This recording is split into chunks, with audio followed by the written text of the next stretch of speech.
মৰাণত ব্যতিক্ৰমী বিহু সন্মিলন প্ৰত্যেক 2 বছৰৰ মূৰত অনুষ্ঠিত হোৱা এই বিহু সন্মিলনৰ স্থান সলনি হৈ থাকে।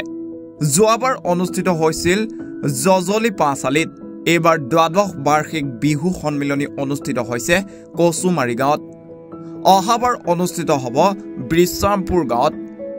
3 দিনীয়াকৈ অনুষ্ঠিত হোৱা এই বিহু সন্মিলনত পৰম্পৰাগত খেল ধেমালিৰ কণী যুঁজ, টেকেলি ভঙা, গামোচা বোৱা প্ৰতিযোগিতাকে ধৰি হুঁচৰি, মৌকুঁৱৰী, বিহুৱতী, চেমনীয়া হুঁচৰি, ঢোল বাদন, পেপুৱা প্ৰতিযোগিতা অনুষ্ঠিত কৰিছে উদ্যোক্তাসকলে।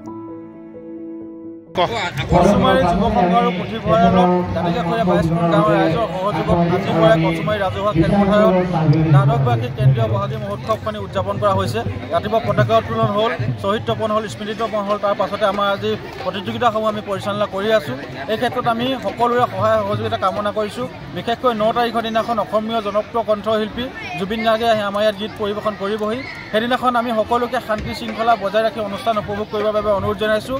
আৰু স্থানীয় লোকসকলৰ প্ৰতি আমাৰ এটি অনুৰোধ, তেওঁলোকে যাতে গাড়ী মটৰসমূহ নিজ নিজ বাসগৃহত থৈ যিসকল স্থানীয় আছে আশে পাশে থকা অঞ্চলৰ 1 কিলোমিটাৰ 2 কিলোমিটাৰ, তেওঁলোকে যাতে নিজে খোজকাঢ়ি এই অঞ্চললৈ আহে। কাৰণ আমাৰ যান বাহন খোৱাৰ ক্ষেত্ৰত বা আমাৰ ৰাস্তা পদূলিৰ ক্ষেত্ৰত যথেষ্ট অকণমান সমস্যাৰ সৃষ্টি হ'ব। গতিকে স্থানীয় ৰাইজসকলক আমি খোজকাঢ়ি সেইদিনাখন অনুষ্ঠানলৈ আহিবৰ বাবে অনুৰোধ জনাইছোঁ আৰু সকলোৰে সহায় সহযোগিতা আৰু শৃংখলাবদ্ধতা আমি কামনা কৰিছোঁ। মৰাণৰ পৰা ৰাজু মিশ্ৰৰ ৰিপৰ্ট, এনিভাৰত 24।